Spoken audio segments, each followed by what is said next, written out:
என்று அலைகின்ற ஓடம், அதில் வந்தது வரட்டும் என்பவன் மூடன், வருமன் காப்பவனே அறிவாளி என்பதற்கிணங்க நல்லோர்களின் நற்கருத்துக்களை எப்போதும் நாம் துணை கொள்ள வேண்டும்.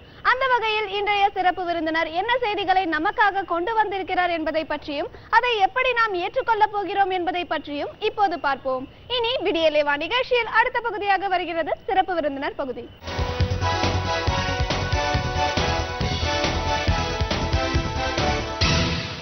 வணக்கம் நேயர்களே, விடியலேவா நிகழ்ச்சியின் சிறப்பு விருந்தினருக்கான நேரம் இது. இன்றைய சிறப்பு விருந்தினர் சித்த மருத்துவர் திரு அருண் அவர்கள். சித்த மருத்துவம் அப்படின்னா என்ன, சித்த மருத்துவத்துல எந்த மாதிரி நோய்களுக்கெல்லாம் தீர்வு இருக்கு, தீராத நோய்களும் தீர்க்கிறதுக்கான ஒரு வழியாவும் சித்த மருத்துவம் இருக்கும் சொல்ற பல விஷயங்களை பத்தி அவர்கிட்டயே நாம கேட்டு தெரிஞ்சுக்கலாம். வணக்கம் சார். வணக்கம். ஒரு சித்த மருத்துவரா உங்களை எங்க நிகழ்ச்சிக்கு வரவேற்கிறோம் சார். தேங்க்யூ. அதுவும் ஒரு இளைஞரா சித்த மருத்துவத்தை முறையா ஒரு கல்லூரியில பயின்று இன்னைக்கு அந்த மருத்துவத்தை முறையா நீங்க பிராக்டிஸ் பண்ணிட்டு இருக்கீங்க அப்படின்னும் போது இந்த மருத்துவம் சார்ந்த பல சந்தேகங்கள் எங்களுக்கு இருக்கு. இந்த மருத்துவம் அப்படிங்கிறது என்ன, இது எந்த மாதிரி நோய்களுக்கெல்லாம் இதுல முழுமையான ஒரு தீர்வு இருக்கு, சித்தா மெடிசன் அப்படிங்கிறது ஒரு நோய்க்காக நம்ம மருந்து எடுத்துக்கிட்டோம்னா அதை முழுமையா தீர்க்கக்கூடிய ஒரு மருத்துவம் தானா இது, இப்படின்னு நிறைய விஷயங்கள் இந்த மருத்துவம் சார்ந்து எங்களுக்கு தெரியணும். முதல்ல சித்தா மெடிசன் அப்படிங்கிறது என்ன சார்?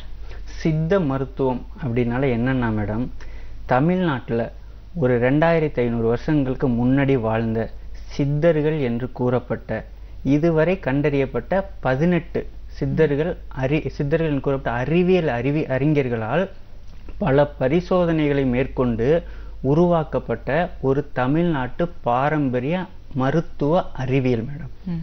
இதுதான் சித்த மருத்துவம். இதை மாதிரி இப்போ நார்த் இந்தியாவில் உருவாக்கப்பட்ட மருத்துவம் ஆயுர்வேதம். அதே மாதிரி யூரோப்பியன் கண்ட்ரீஸ்ல உருவாக்கப்பட்ட ஒரு பாரம்பரிய மருத்துவம் தான் அலோபதி என்று அழைக்கக்கூடிய மாடர்ன் மெடிசன். அதே மாதிரி ஜெர்மனியில் உருவாக்கப்பட்ட மெடிசன் ஹோமியோபதி. இந்த மாதிரி ஒரு நாட்டிலையும் அவங்களுடைய பண்பாடு கலாச்சாரம் சார்ந்து ஒரு பாரம்பரிய வைத்திய முறைகளும் பின்பற்றப்பட்டு இருக்கு. இதுல சித்த மருத்துவத்தை பத்தி நம்ம சொல்லணும் அப்படின்னா மாடர்ன் மெடிசன் அளவுக்கு ஏன் வளர்ச்சி வரல அப்படிங்கறத நம்ம கண்டிப்பா ஒப்பிட்டு பார்க்க வேண்டிய கட்டாயத்துல இருக்கும்.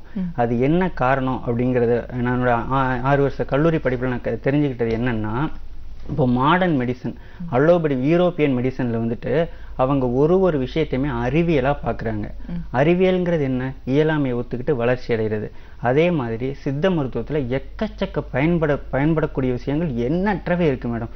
6 வருஷம் இப்போ மாடர்ன் மெடிசனால தீர்க்க முடியாத நோய்களான சோரியாசிஸ், இப்போ புதுசா வர டெங்கு, சிக்கன் குன்யா, ஈவன் எய்ட்ஸு, இந்த மாதிரியான தீர்க்க முடியாத நோய்களும் காரணம் கண்டறியப்படாத பல நோய்களும் மாடர்ன் மருத்துவத்தில் இருக்கு.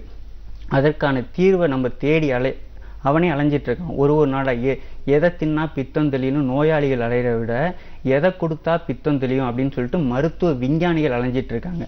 என்ன கேட்டா அதுக்கான அற்புத ஆராய்ச்சி தளமா சித்த மருத்துவம் இருக்கும் அப்படிங்கிறதுல எல்லளவும் சந்தேகம் இல்லை மேடம். ஏன்னா அந்த அளவுக்கு ஒரு பொக்கிஷங்களை தமிழ்நாட்டு சித்தர்கள் ஆராய்ச்சி பண்ணி வகுத்து வச்சிருக்காங்க. ஆனா அவனுடைய மருத்துவம் இங்க வரைக்கும் மார்க்கெட்டிங் பண்ணப்பட்டிருக்கு. ஆனா நம்ம தமிழ்நாட்டை விட்டு வெளியில போனா சித்த மருத்துவம் சித்தாவா, ஏன்னா சித்தால் வேலை பார்க்குறியா அப்படிங்கிற ஒரு நிலைமையில தான் இருக்கு. இதுக்கு காரணம் நம்மளை நம்மளுடைய குறைகளை ஒத்துக்கல. ரெண்டாவது இதை ஒரு அறிவியலா பார்க்கல. 18 ஆரம்ப கால சித்தர்களை அறிவியல் அறிஞர்களா பார்க்காம கடவுளா சித்தரிச்சு சிலை வச்சு மாலை போட்டு கும்பிடுற ஒரு அவலத்தை நான் என்னுடைய கல்லூரியில் கண்டேன். இது ஒரு நல்ல விஷயம் தான், ஒரு அறிஞர்களை வணங்குறது நல்ல விஷயம். அதே கடவுளா பார்க்கறதுல என்ன தப்பு அப்படின்னா, கடவுளா ஒரு விஷயத்த பார்த்துட்டோம்னா அடுத்து அதுல குறையே நம்ம கண்ணுக்கு தெரியாது. இதுக்கு சைக்காலஜில ஹேலோ எஃபெக்ட் அப்படின்னு சொல்லுவாங்க. ஒரு மனுஷனை முன்னாடி பார்த்த பிறகு முக தோட்டத்தை வச்சு இவன் நல்லவன் அப்படின்னு நினைச்சிட்டோம்னா அவன் அடுத்து தெரிக்கிற எந்த கெட்ட வார்த்தையிலுமே நல்லதா தான் நம்ம மனசுல பதியும்.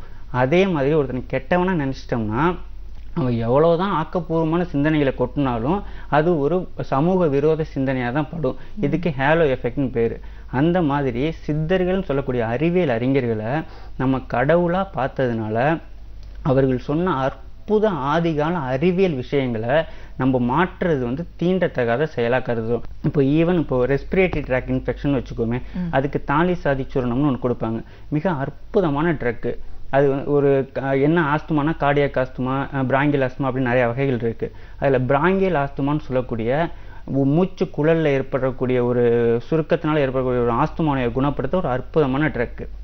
இந்த ட்ரக்கை கார்டியாக் ஆஸ்துமாவுக்கும் சேர்த்து பிரிஸ்கிரைப் பண்ணக்கூடிய நிலைமையில தான் சித்த மருத்துவம் இருக்கு. ஏன்னா அதை பிரித்து அதில் உள்ள எந்த ஒரு மாலிகுல் வந்து கார்டியாக் ஆஸ்துமாவுக்கு உதவும், எந்த மாலிகுல் பிராங்கியல் ஆஸ்துமாவுக்கு உதவும் அப்படிங்கிறத பகுத்தறிகிற அளவுக்கு நம்மளுடைய மருத்துவத்துறையின் வளர்ச்சி அடையணும்னு சொல்லுவோம். ஏன்னா அதுக்கு மிகப்பெரிய அளவில் ஃபண்டு தேவைப்படும்.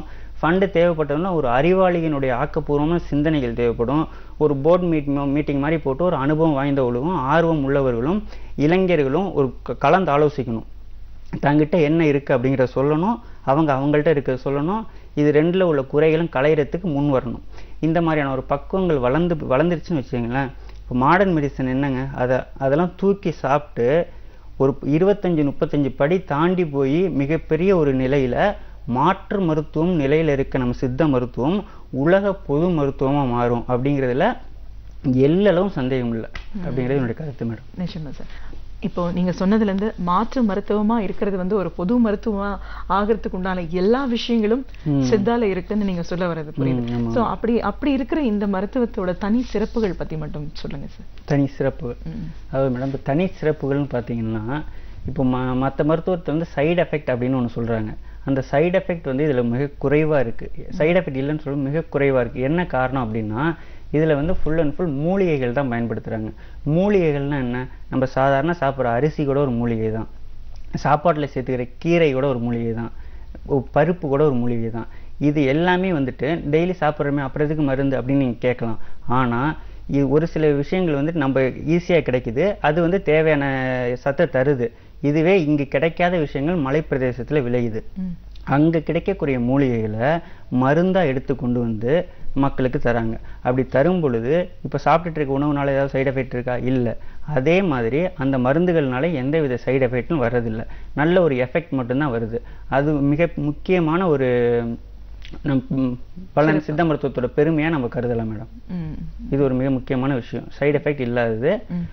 அப்புறம் அடுத்தது பார்த்தீங்கன்னா லாங் டேர்மா நம்ம எடுத்துக்கிட்டா கூட நம்மளுடைய உடல் செல்கள் வந்து புத்துணர்ச்சி பெற்று வரக்கூடிய நோய்களை எதிர்த்து செயல்படக்கூடிய அளவுக்கு தன்னை மாற்றிக்கும் அப்படின்னு ஒரு நவீன அறிவியல் ஆய்வு சொல்லுது.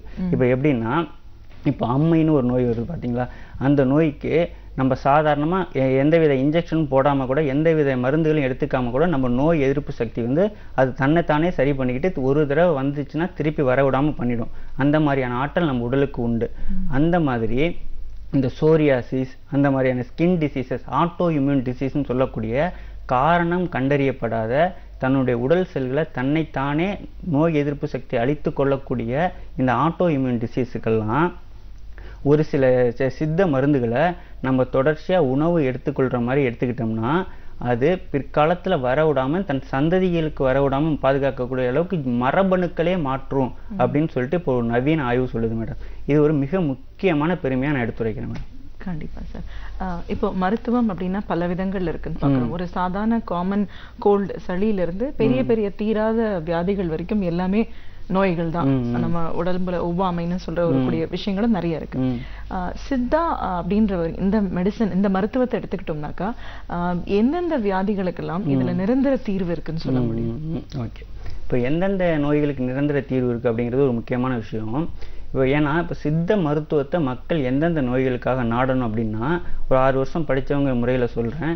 இப்போ ஒரு சோரியாசிஸ்ங்கிற ஒரு நோய் இருக்குது, அது வந்து எந்த மருத்துவத்தாலுமே தீர்க்க முடியாது அப்படின்னு ஒரு ஒதுக்கப்பட்டாங்க. காரணம் என்னன்னா, அது எதனால ஏற்படுதுங்கிற காரணமே இன்னும் கண்டறியலை. காரணம் கண்டறியப்படாத எல்லா நோய்களும் என்ன சொல்கிறாங்க, ஒன்று கவலைனால வருது, எல்லாம் கவலை தான் அப்படின்னு சொல்லி ஒதுக்கிடுறாங்க. அடுத்து ஆட்டோ இம்யூன் டிசீஸ்ன்னு சொல்கிறாங்க. ஆட்டோ இம்யூன் டிசீஸ் என்னன்னா, தன்னுடைய உடல் செல்களை நோய் எதிர்ப்பு சக்தி கிருமியா நினைச்சு தன்னைத்தானே அழிச்சுக்குது. அதாவது நம்மளுடைய நோய் எதிர்ப்பு சக்தியோட வேலை என்னன்னா, வெளியிலேருந்து பாக்டீரியாவோ வைரஸோ வந்தா அதை அழிக்கிறதுக்காக வீக்கத்தை உண்டாக்கும், ஜுரத்தை உண்டாக்கும். இதெல்லாம் நோய் எதிர்ப்பு சக்தியோட பாதுகாப்பு செயல். ஆனா இந்த சோரியாசிஸ், எக்ஸிமா இந்த மாதிரியான ஸ்கின் டிசீசஸ்ல எந்தவித நோய் கிருமியே காரணம் கிடையாது. ஆனா தன்னுடைய ஆரோக்கியமான உடல் செல்களை நம்மளுடைய நோய் எதிர்ப்பு சக்தி வெளியிலேருந்து வரக்கூடிய கிருமியா நினைச்சு தன்னைத்தானே அழிச்சுக்குது. இதுக்கு என்ன காரணம்னு 1 கோடி மில்லியன் டாலர் போட்டு ஆராய்ச்சி பண்ணாலும் எந்த மருத்துவம் கண்டுபிடிக்க முடியல. உடனே எல்லாம் கவலை தான் அப்படின்னு சொல்லி ஒதுக்கிடுறாங்க. கவலை போயிட்டாலாம் சரியாகும். கவலைன்னா எந்த கவலை? பணக்கவலையா, காதல் கவலையா, ஏதாச்சும் கள்ளக்கடத்தல் கவலை, எந்த கவலைங்கிறது பிரிச்சறிவுக்கும் மானிட்டர் இல்லை. ஏன்னா மூளை கவலைங்கிறது எதில் உருவாகுறது? மூளையில் உருவாகுது. அந்த மூளையை மானிட்டர் பண்ணுற அளவுக்கு எந்த மிஷினும் இன்னும் கண்டுபிடிக்க முடியாது. ஏன்னா ஒரு மனிதனுடைய மூளைங்கிறது சாஃப்ட்வேர், உடலுங்கிறது ஒரு ஹார்ட்வேர். அந்த சாஃப்ட்வேருங்கிற துறை தான் இப்போ வந்து பெரிய அளவில் வளர்ச்சி ஒன்று கம்ப்யூட்டர்லேயே. அதை பற்றி கண்டறியப்பட்ட விஷயங்கள் வெறும் 60% தான். 40% கண்டறியப்படாது இருக்கு. ஸோ அவங்க வந்து எல்லாமே கவலைன்னு சொல்லி ஒதுக்கிட்டு சிம்டமேட்டிக் ட்ரீட்மெண்ட் அப்படின்னு சொல்லிட்டு அறிகுறி சார்ந்த மருத்துவம். எப்படின்னா இப்போ சோரியாசிஸ் அரிக்குதா, இந்த ஒரு ஆயின்மெண்ட் போடு அப்படின்னு கொடுக்குறாங்க. ரத்தம் வருதா, ரத்தத்தை வந்து ஸ்டேபிள் பண்ணுறக்கூடிய ஆயின்மெண்ட் போட்டு தடுக்கிறாங்க. ஆனால் சித்த மருத்துவத்தில் இதை எப்படி பார்க்குறாங்கன்னா, இது வந்து வாதம் அப்படின்னு சொல்லக்கூடிய, இப்போ சித்த மருத்துவத்தில் நோய் ஏற்படும் காரணங்கள் 3ஆ பிரிப்பாங்க. வாதம், பித்தம், கபம் அப்படின்னு. வாதம் அல்லாது மேனி கெடாது அப்படின்னு சொல்லி ஒரு அற்புத வாக்கியம் இருக்கு. அதுபோல இந்த தோல்ல ஏற்படக்கூடிய எல்லா நோய்களுக்கும் காரணம் வாதம் உடல்ல வந்து மீறி செயல்படுறதுனால தான். ஸோ அதை போக்கக்கூடிய வகையில பரங்கிப்பட்டை, வெட்பாலை, இந்த மாதிரியான விஷயங்கள் சேர்ந்த மருந்துகளை உள்பிரயோகமாக கொடுத்து வெளியிலே நம்ம தேய்ச்சிட்டு வரும்பொழுது மிக அற்புதமான தீர்வு 2 மாசத்துல தருது, திரும்பி வராமையும் தடுக்குது அப்படின்னு நினைச்சப்போ மிக பிரமிப்பா இருக்கு. அதே மாதிரி தீராத மூட்டு வலிகள்னு ஒன்று இருக்கு மேடம். இந்த மூட்டு வலிகள் ஏன் தீரலை? மூட்டு வலி ஏற்படுறதுக்கான காரணம் என்ன அப்படின்னா, 1 2 மூட்டுகளுக்கு இடையில இருக்கக்கூடிய ஜவ்வு வந்து தேஞ்சு போனா 2 எலும்புகளும் உராய்ச்சிக்கும். ஸோ சுற்றி உள்ள நரம்புகள் பெயினை மூளைக்கு எடுத்துட்டு போகும். அதனால பெயின் வரும். இது வந்தா அதுக்கு தேவையான மருந்துகள் அந்த பெயின் கில்லர் போட்டு சரி பண்ணலாம். இது 1. 2வது காரணம் அடிபட்டு எலும்பு உடைஞ்சா வரும். இது 2வது காரணம். 3வது காரணம் என்னன்னா தசை பிசைகள் ஏற்பட்டா வரும். இது எதுவுமே இல்லாம ஒருத்தவங்களுக்கு மூட்டு வலி இருந்துகிட்டே இருக்கு. காரணம் என்னன்னே தெரியல. எந்த ஒரு எவ்வளவுதான் investigation, CT scan, MRI scan எது எடுத்தாலுமே எல்லாமே நார்மல்னு வருது. வலி இருக்கு, அதை கண்டுபிடிக்கிற அளவுக்கு டெக்னாலஜி இல்லை. இதை வந்து மருத்துவர்களே ஒத்துக்கிறாங்க. ஏன்னா எங்களால் நிறைய விஷயங்களை கண்டுபிடிக்க முடியல. அப்படிங்கும் பொழுது அந்த விஷயத்துக்கு கண்டிப்பாக நீங்கள் வந்து எல்லாரையும் சுற்றி அலைஞ்சிட்டு கடைசியில் சித்த மருத்துவத்தில் நாடுறாங்க எல்லாருமே. இது வந்து எதை குறிக்குன்னா அவங்களோட பண விரயம் தான் வேஸ்ட்டு. இந்த மாதிரியான காரணம் கண்டறியப்படாத எந்த ஒரு நோய்க்கும் முதல்ல நீங்கள் நாடுறது சித்த மருத்துவராக இருந்தால் உங்களுடைய பணம் மிச்சம், ஆயுட்காலம் அதிகரிக்கும். அதே நேரத்தில் தேர்ந்தெடுக்கக்கூடிய சித்த மருத்துவத்தின் தரம்னு ஒன்று இருக்கு. இதை நீங்கள் படித்த மருத்துவத்தை தேர்ந்தெடுத்தீங்கன்னா ஆயுட்காலம் கூடும், போலி மருத்துவத்தை தேர்ந்தெடுத்தீங்கன்னா பாதியாக குறையும். இதில் சந்தேகங்கள் இல்லை. இந்த மாதிரியான நாட்பட்ட தீராத நோய்களுக்கு நிரந்தர தீர்வு கண்டிப்பாக நீங்கள் எடுத்தோன்னு செல்ல வேண்டிய இடம் சித்த மருத்துவம் தான். இன்னும் இதையும் தாண்டி இந்த உயிர்கொல்லி நோய்கள்லாம் சொல்றாங்க பார்த்தீங்களா, கேன்சர், எய்ட்ஸ், இந்த மாதிரியான நோய்களுக்கு கூட சித்தா மருத்துவத்துல ஆராய்ச்சி நடந்துட்டு இருக்கு. அதுலதான் தீர்வு காண முடியும்னு சொல்றாங்களே, அது எந்த அளவுக்கு உண்மை? கண்டிப்பா மேடம். இப்போ வந்து எய்ட்ஸ், கேன்சர் இந்த நோய்களும் முன்னாடி சொன்ன நோய்கள் மாதிரி தான்.